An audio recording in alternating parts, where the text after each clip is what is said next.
Isn't fame supposed to make your life bigger? But for Benson Boone, it just made it smaller. Fewer friends, fewer breaths, fewer reasons to smile into the camera.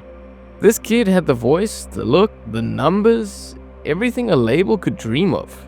And then he just stopped. This is the story of how one of pop's brightest new faces quietly became one of its biggest disappearances. I'm Zane, and this is the rise and fall of Benson Boone. What's up, Insomniacs? Zane here from Sleepless Records. If you love deep dives into the wild, weird, and occasionally depressing side of the music industry, hit subscribe. Let's talk about how the spotlight can burn brighter than the artist it's shining on. Benson Boone didn't come from a label. He came from his bedroom. Just another kid with a piano, a ring light, and a ridiculous voice. TikTok found him, loved him, and algorithmed him straight to the front page. Every cover went viral. Every duet got comments like, "How is this guy not famous yet?" But that's the thing about TikTok. It gives you a spotlight before it gives you direction. And then came American Idol. He auditioned, crushed it, got in, and then quit before the season even aired. Like, the reason I quit American Idol is because I wanted to do music. I decided that I wanted to do music. And I don't want to be part of, like, I don't want people to be like, "Oh, Benson Boone, American Idol blew him up." Like, that's where he comes from. Like, no. I want to be Benson Boone because I write smash hits and they love my music. That's why I quit.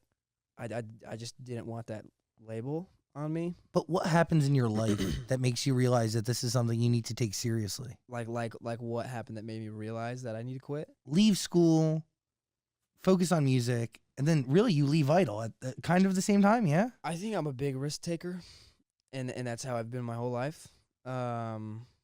Like, I've been that way just in sports or in cliff jumping or just, like, stuff like that. Like, I always like to, like, feel the thrill of, like, not knowing fully how something's going to go.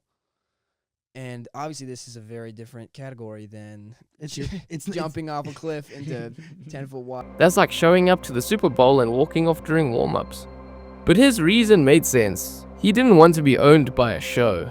That's rare, especially for someone who wasn't famous yet. Spoiler, he was about to be. Benson signs with Dan Reynolds, the guy from Imagine Dragons. Dream mentorship, dream budget, dream push. His debut single, Ghost Town, drops and immediately takes off. I do think his songs are over-the-top, sugar-coated, and catchy enough and dramatic enough to be legitimately attention-grabbing, and the virality that many of his songs have seen kind of transcends all the Benson Boone hate out there anyway. And I do kind of like the fact that he is a legitimate pop dude out here that, is a little kooky, doesn't seem to take himself too seriously, and seemingly wants to just make some fun music, and has some vocal chops too, actually. Spotify banners, late night performances, the whole PR checklist. He had that heartbreak but make it radio sound. Polished pain, vulnerable vocals. He was the type of pop artist who didn't need to pretend to feel something. Every label exec was drooling. And honestly, fair. The dude could sing his lungs out and make it sound effortless. Benson Boone was the algorithm's favorite sad boy, and for a while, it was perfect. Until it wasn't. The thing about the music industry, it doesn't just sign your songs. It signs your personality. Suddenly, Benson wasn't just Benson. He was the brand. Every breakup, content. Every lyric, a trend. He became the internet's therapist with a good jawline. But when you build your career around heartbreak, you eventually run out of pain to sell. Or worse, you start creating more just to stay relevant. A lot of the lyrics on this song are all about pestering a woman that's rejecting you again and again and again and again until, she just, drops the will to resist you and just lets your love that you're so convinced is going to be amazing happen. Ew. And Benson's vocals, while I can't acknowledge that there is some skill behind what he's doing in terms of those really strained, aggressive high notes he's always hitting, his singing is kind of a double-edged sword. The song Man in Me, for example, I think songwriting-wise is an okay track, but if there is something that makes this song appealing to me, it is the fact that Benson vocally here is actually trying to sell it. I actually feel what he's claiming on the chorus of this track, that this love that he was in was driving him crazy. By 2023, Benson's smile started to look more like an obligation. And honestly, that's what happens when every artist has to do everything. Write, record, master, pitch, promote, all on your own. Which is exactly what the video is sponsored by SONAR, the all-in-one platform built for independent artists. You can master your tracks in 60 seconds, pitch to real playlists, design your own release page, and actually keep your sanity while doing it. So if you're tired of feeling like your own unpaid intern, go check out sonar.africa. Back to Benson. Around mid-2024, fans started asking, "Yo, where's Benson?" The music slowed down, the posts stopped, and when he did pop up online, it looked like someone who didn't want to be there anymore. The label was still pushing, the numbers were still decent, but he wasn't in it. The industry calls that plateau. I call it burnout with good lighting. Because imagine spending 2 years turning your real emotions into content for people you'll never meet. Eventually the spotlight starts to feel like a cage. And maybe Benson figured that out before it was too late. People love to call it a downfall, but what if it's not? What if it's self-preservation? Benson didn't fall off.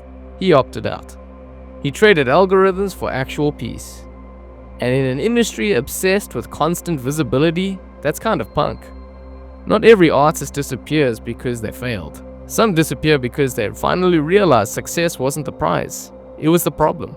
And that's the thing, like Benson Boone has a handful of tricks that he knows and that he understands gets a reaction out of people, and he's just always trying to find ways to force those things into his music or into a performance or a persona, or just any time you catch a glimpse of him. Oh man, he's screaming. Oh man, he's backflipping. Oh man, he's wearing a jumpsuit. Like, I mean, I understand where that response comes from. Benson Boone, on some level, I'm sure, is annoyed that much of the public just kind of like views him as the backflip guy or the blue jumpsuit guy. But continually leaning into those things and being like, yeah, look at me.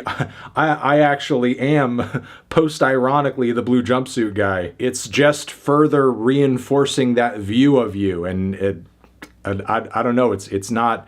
No one. The joke is going over everyone's head, and the joke isn't even that good. Well, you guys think I'm the backflip guy? Let me show you how much versatility and range I actually have by doing more backflips.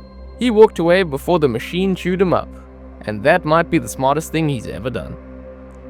We love comeback stories, but sometimes the bravest move is to not come back at all. Benson Boone didn't lose the spotlight. He outgrew it. He realized fame isn't freedom, it's just shinier form of pressure. So wherever he is, writing, resting, healing, I hope he never feels like he has to perform peace to prove he's okay. Because sometimes disappearing is the healthiest headline an artist can write. I'm Zane, this is Sleepless Records. Big thanks to SONAR for sponsoring this video. If you're an artist trying to survive the chaos, go master your track in 60 seconds at sonar.africa. Trust me, it'll change your process. Don't forget to sub for more stories that keep you up at night. Peace!